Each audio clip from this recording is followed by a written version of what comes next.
Para hamba yang dirahmati Allah, salah satu nubuah yang disampaikan Rasulullah SAW lalu dibenarkan oleh Allah dengan turunnya wahyu adalah pemberitaan tentang akan hancurnya bangsa Zionis Yahudi. Ya, akan hancurnya bangsa Zionis Yahudi. Di mana kita tahu bahwa bangsa Zionis Yahudi ini adalah teroris yang sesungguhnya.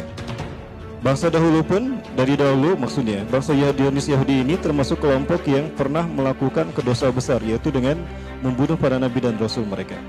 Sepeninggal Nabi Daud dan Sulaiman, bangsa Zionis bangsa Yahudi ini pecah menjadi dua. Ada bagian utara, ada bagian selatan. Nah, bagian utara dipimpin oleh Yeroboam, putra Nabi Sulaiman. Bagian selatan dipimpin oleh Rahbaam, ponakan Nabi Sulaiman. Mereka mengotori kesucian Al-Quds Old City, Yerusalem yang menjadi kiblat umat Islam, para nabi sebelum Rasulullah dan kiblat Rasulullah yang pertama. Mereka melakukan perbuatan maksiat dengan menodainya dengan berbagai macam perbuatan dosa, berzina, mabuk dan sebagainya. Maka Allah murka kepada mereka. Namun sebelum Allah menimpakan kemurkaan mereka, seperti biasa, Allah menyatakan wa idza aradna an nuhlika qaryatan a'udzubillahi minasyaitonir rajim. Surat Al-Isra ayat ke-6. Allah menyatakan a'udzubillahi minasyaitonir rajim wa idza aradna an nuhlika qaryatan. Jika kami berkehendak untuk menghancurkan satu negeri, amarna mutsrafiha. Kami utus Nabi dan Rasul kami untuk kami perintahkan kepada orang-orang yang hidup mewah di kampung tadi, yang buat-buat maksiat, untuk beriman kepada Allah, bertobat atas perbuatan dosanya, berhenti dari perbuatan dosanya dan bertobat kepada Allah SWT. Kemudian diutuslah para Nabi dan Rasul pada mereka, menasihati mereka. Nah, kita tahu bahwa bangsa Yahudi Bani Israel ini adalah bangsa yang paling banyak Nabi dan Rasul. Dari 124.000 Nabi dan Rasul, ya, hanya 12 yang bukan Bani Israel. Ya, dari 12 yang bukan Bani Israel, 4 orang Arab. Nabi Hud, Nabi Soleh, Nabi Syu'aib, dan Nabi Muhammad. Itu Arab semua. Keturunan dari Syam, Arab. Nah, dari 124.000 kurang 12, itu berarti sisanya Bani Israel. 123.988 orang itu dari Bani Israel. Kenapa banyak Nabi dan Rasul yang diutus pada Bani Israel? Karena berdegongnya mereka, karena bengalnya mereka.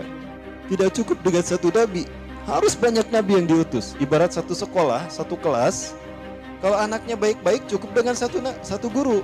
Maka tidak cukup dengan satu guru, harus banyak guru. Nah begitu pula dengan bangsa Zionis Yahudi. Saking bengalnya mereka, tidak satu Nabi yang diutus, nah banyak sekali. Dan dari bangsa Arab cuma 4 tadi nabinya. Nah baik, penamulan mati Allah. Nah, nabi-nabi yang Allah utus di tengah-tengah mereka bukannya untuk didengar, diimani dan diikuti perintahnya, tapi malah ditentang dan dibunuh. Yuqatilunal anbiya'a bighairil haq. Mereka membunuh para nabi ini dengan cara yang tidak baik. Akibatnya apa? Allah murka pada mereka. Nah, dikirimlah 3 bangsa besar untuk menghukum mereka.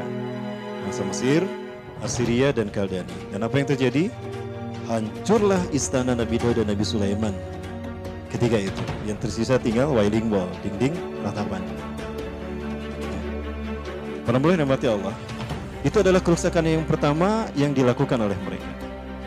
Nah, kerusakan yang kedua yang akan mereka lakukan adalah dalam momentum tidak lama lagi, para Allah, zaman kita. Ya. Allah mengatakan kepada mereka kalau mereka akan berkuasa kembali di muka bumi. Ya, thumma radadna lakumul karrata alaihim wa amdadnakum bi amali wa banin. Surat Al-Isra ayat ke-6 kalau tidak salah. Thumma, kemudian radadna, kami kembalikan alaihim, atas mereka, karrotan, kekuasaan, al-karrah, kekuasaan untuk menguasai kembali Al-Aqsa, Palestina.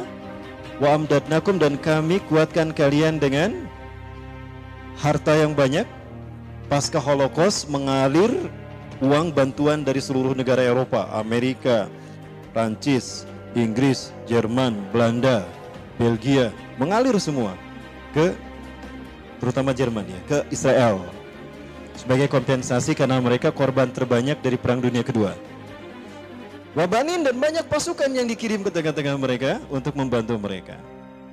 Ya. Wa ja'alnakum aktsaran nafira, dan kami jadikan kalian bangsa yang besar. Itu kata Allah Subhanahu wa taala. Nah, itu adalah kesempatan kedua mereka melakukan kerusakan di muka bumi.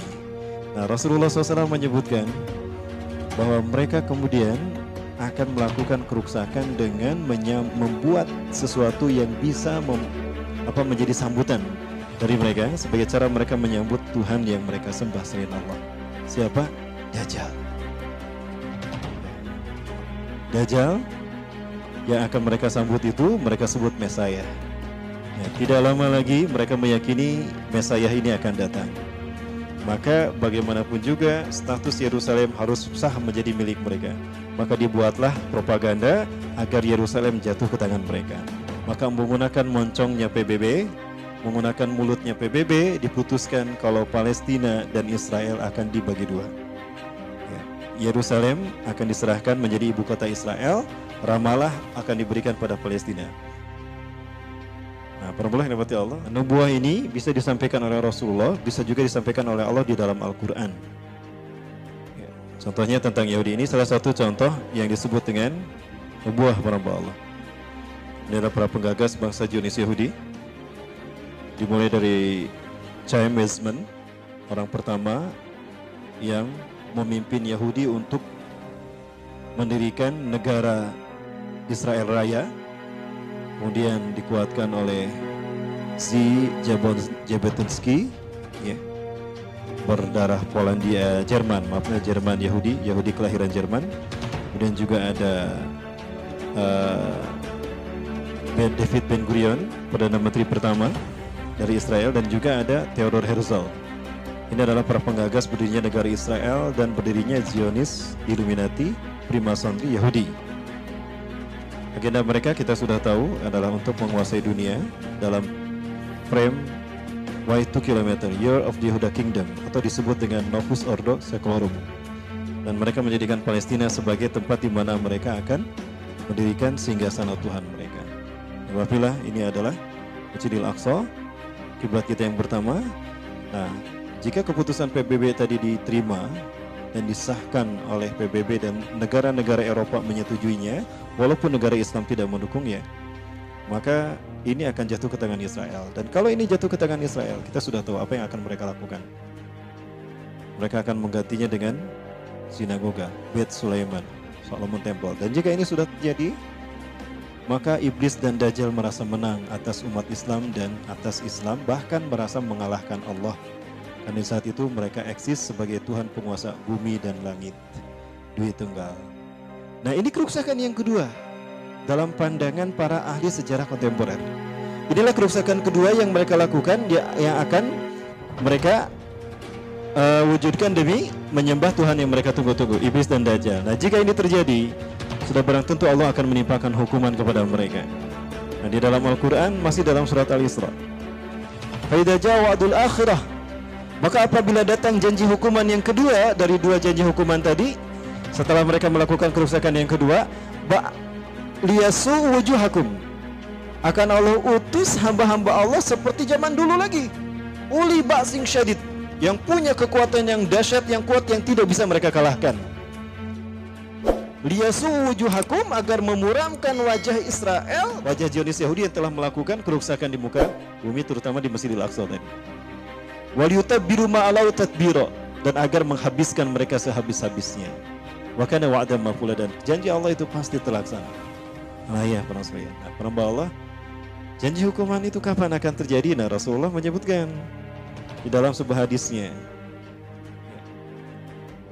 innakum satuqatiluna al-yahuda walau yahtabi'u miwar syajar wa hajar taqulu syajar wa hajar ya muslim ya mu'min ta'al fil baradil uqtulhu. Sungguh kalian akan memerangi bangsa Yahudi sampai pun mereka akan bersembunyi di balik batu dan pohon. Ketika mereka bersembunyi di balik batu dan pohon berkata, "Hei muslim mukmin, sini dia. Ini di belakangku ada yang Yahudi. Bunuhlah dia." Illa gorkot, kecuali pohon gorkot, karena gorkot adalah pohonnya Yahudi. Ini nubuah yang Allah sampaikan di dalam Al-Quran, kemudian ditegaskan oleh Rasulullah SAW. Jadi hadis Rasulullah yang menerangkan tentang ini menjadi mu'akkad, penguat terhadap nubuah yang Allah sampaikan. Nah, maka inilah yang disebut dengan nubuah Rasulullah, tanda kebenaran Nabi Rasulullah SAW sebagai Nabi dan Rasulullah.